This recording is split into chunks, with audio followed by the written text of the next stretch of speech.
Welcome to my YouTube channel. Today I wanted to talk about trust.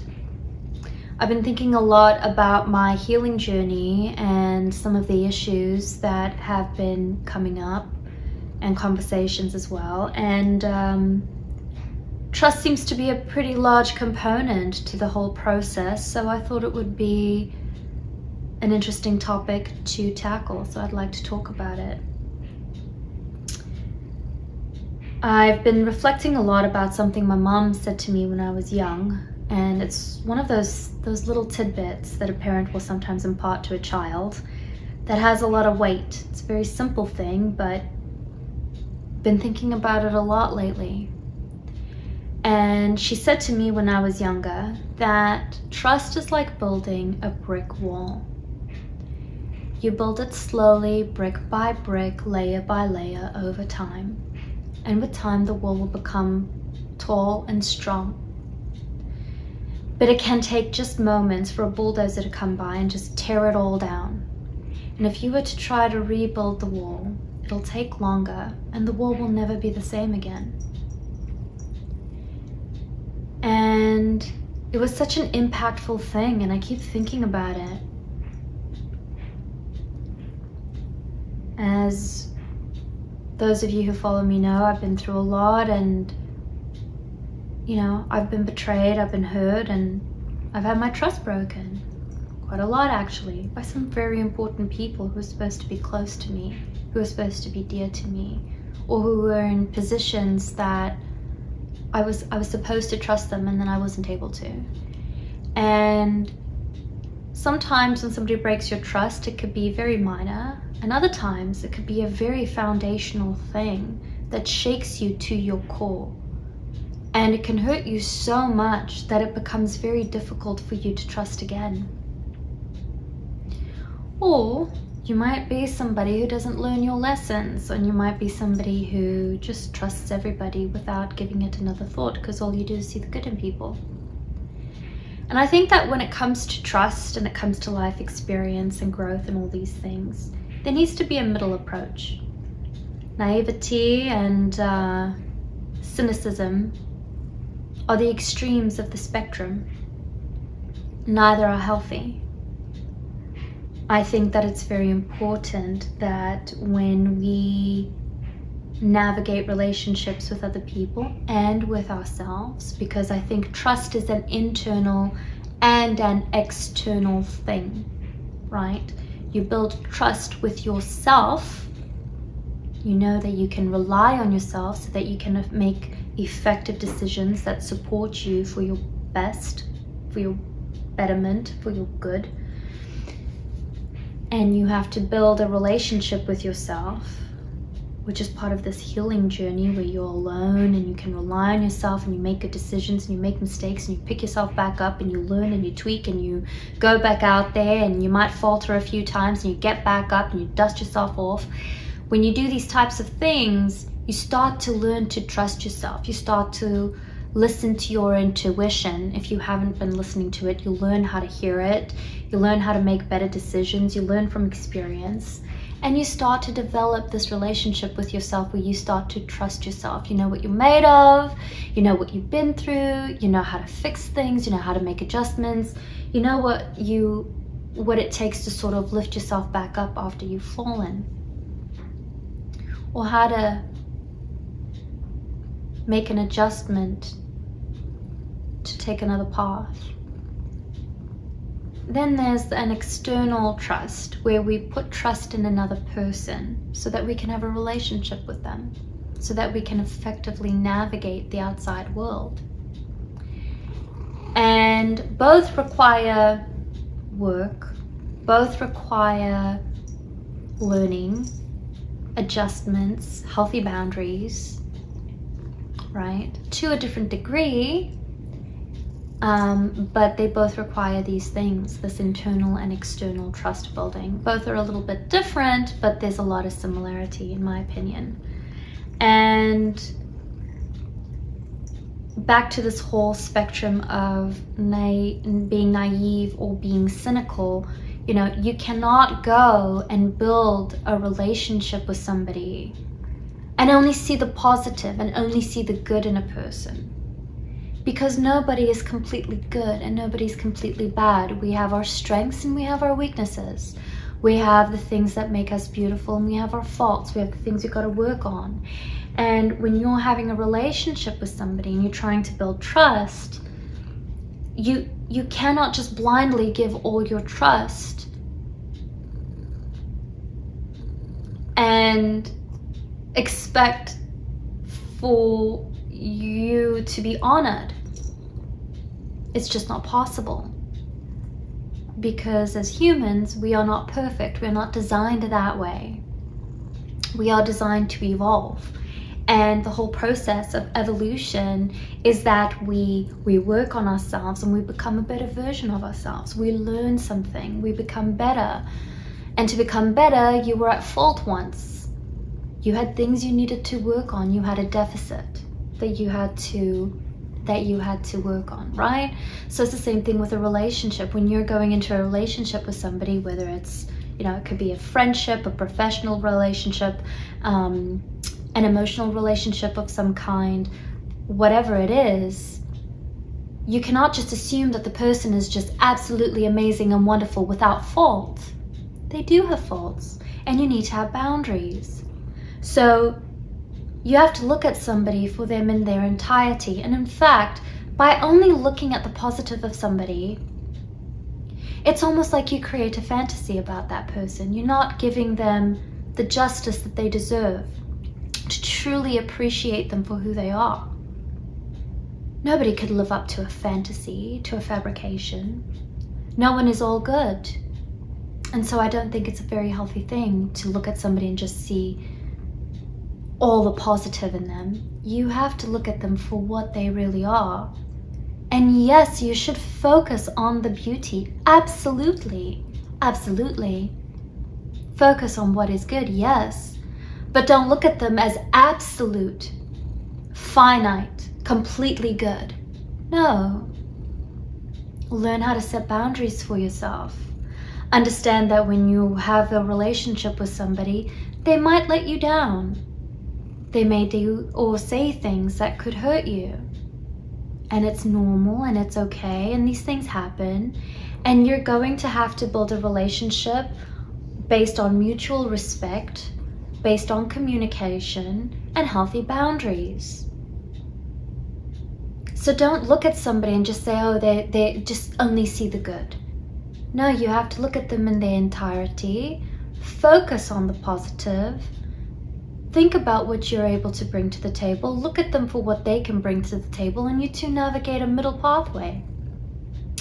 Because if you go through this and just assume that everybody's all good, all fantastic, just positive, it can be a very toxic thing.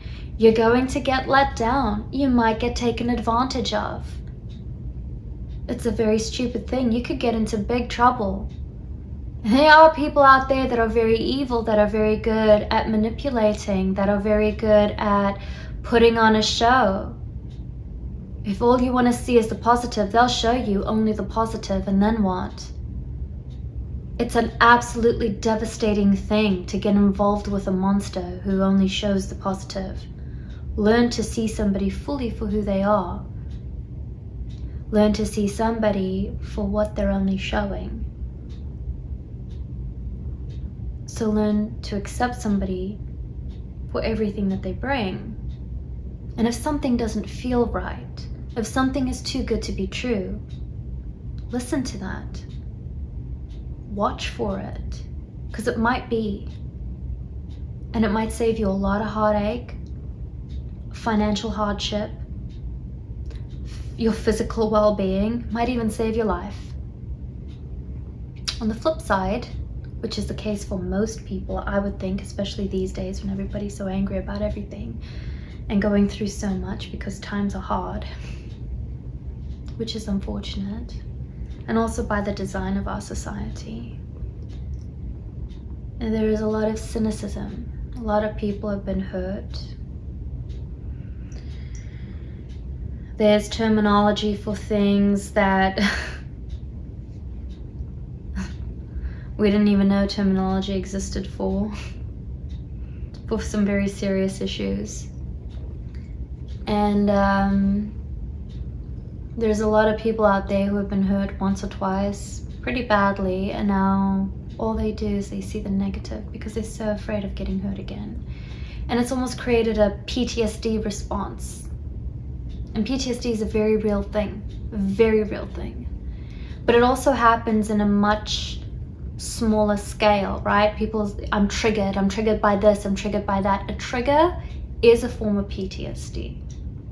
It is a reaction to a stimulus that occurred to you that elicited a negative response, and your body is trying to make sure it never happens again. Because we do not like being uncomfortable. We do not like suffering. And if you've been through something big or something that affected you big enough, then it's very easy to want to avoid to get hurt again, right? And so your body will, it may not even be subconscious, like it may not even be conscious. It might be a very subconscious thing. You just want to avoid this. Something will happen and you'll feel upset all of a sudden. You don't really understand why. All kinds of things. Because trust has been broken. Trust can be broken in a very, very minor way.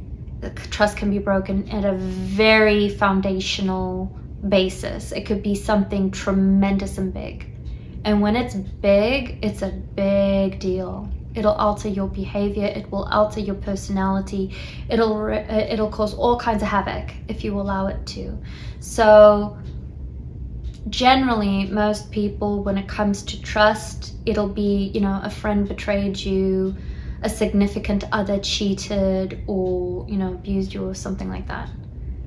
Operating usually around that type of area. But there are things that are more minor, things that are much more significant, and everything in between.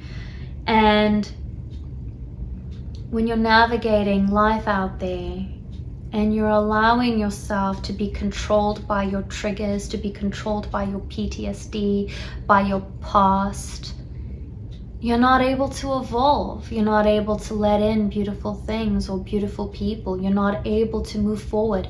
Your life could regress or stay stagnant. And it's such a travesty because, as much as we're all feeling a type of way these days, things have been going great and shit throughout history for years and years and years. People have lived through wars. People have been conquered. People have lived through all types of things. Humanity has always found a way to survive, and there's always been beautiful moments, and there's always been travesties. And at the end of the day, you're ultimately responsible for your actions and your life. And whether you believe it or not, you can really impact your life, and you can really impact the life of others. You could become a catalyst for change if you allow yourself to be. But if you're sitting here living in the past and you're allowing yourself to be triggered by everything, and you're reacting to all those triggers, and you're not allowing space for healing, how are you going to ever experience beauty, harmony, peace? You won't. If you don't let people in, you don't trust yourself, you don't trust others, you're going to have self-esteem issues, you're going to be angry, bitter, all kinds of things. And for what? Life is such a short thing. Most of us aren't even living, really. And you're sitting here being cynical. You're closing yourself off to so much. When you start dating, you're hearing all these stories about all these weird people are strange, and they're selfish, and they love bomb, and they ghost you, and they do all these things. I don't even understand half of it, honestly. I think it's crazy. But that's why it's so important that you work on yourself. That's why it's so important that you really take the time to look inwardly, that you make peace with your spirituality, whatever your spirituality is. And if you're not spiritual, that you really work on your psychology, your mental health, your emotional health, your physical health. Do things that interest you. Go discover yourself. Go craft yourself. Spend time alone. Do things that scare you daily. You know, I keep talking about this, but it's so important. It has such a huge impact. Huge, huge. And I really believe that if you want to see change in the world, it's got to start with you. You know, we think that, oh, I'm just one person. How am I supposed to help? How am I supposed to do anything? Go work on yourself. Be a good person. See how much you affect other people. A lot more than you even realize. But back to the cynicism. It's so toxic. It's so closed off. It's so unhealthy. It's so limiting.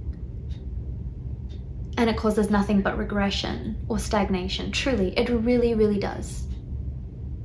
You know, I met somebody who seemed like they were open to building a friendship, and they kept looking for ways for me to falter. And one miscommunication and that whole friendship fell apart.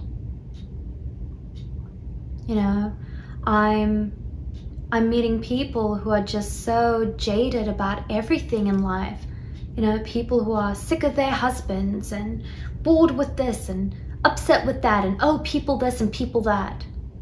And they're so closed off. They're so closed off to trusting people, to living life, to making positive experiences.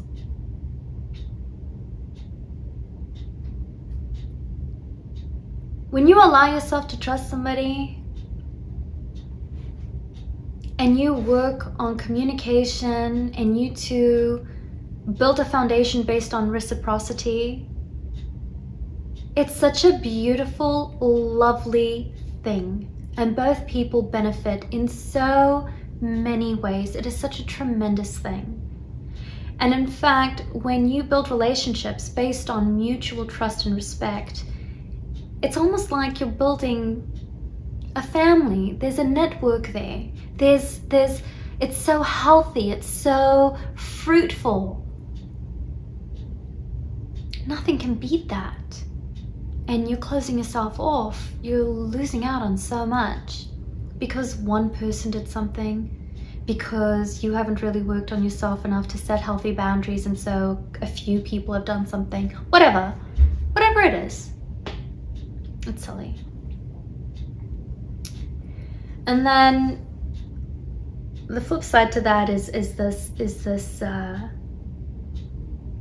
idea of internal trust as well.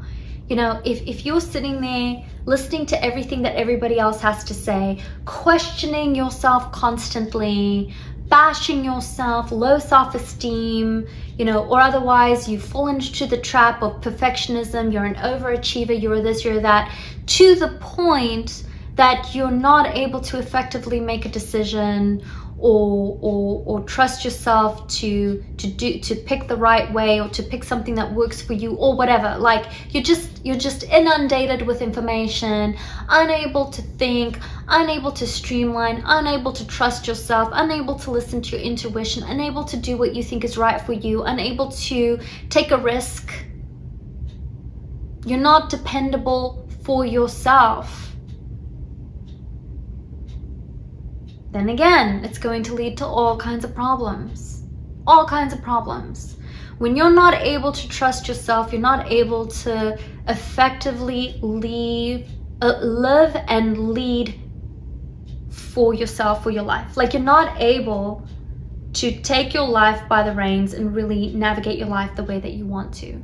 Because you're either going to fall prey to other people, or you're going to fall prey to your thoughts, or a combination of both. You're either not going to have any self-esteem, or you'll overthink yourself into circles,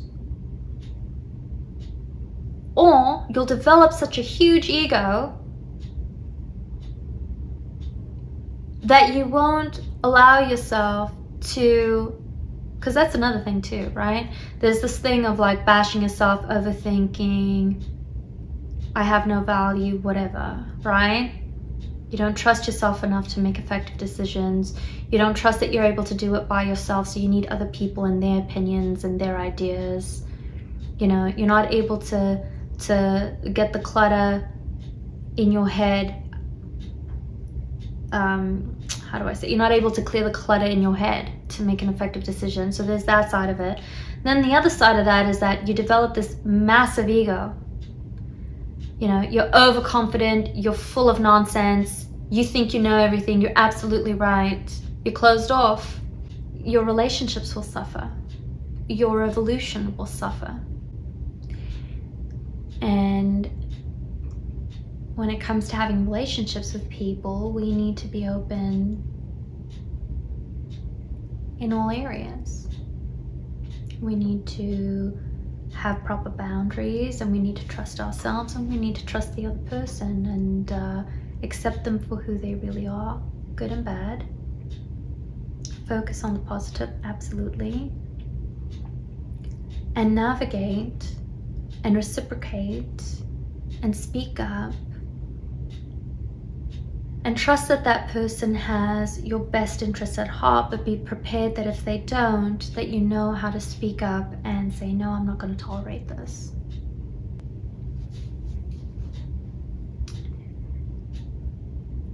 Trust comes with giving and receiving. It comes with, I will give of myself to you and trust that you will receive it well. And trust that you will give back to me so that I can receive it well. And we will find a happy medium, a happy balance, a harmony. And we will navigate this relationship going forward. Anyway, that's all I wanted to talk about for today. Thank you so much for watching, and until next time.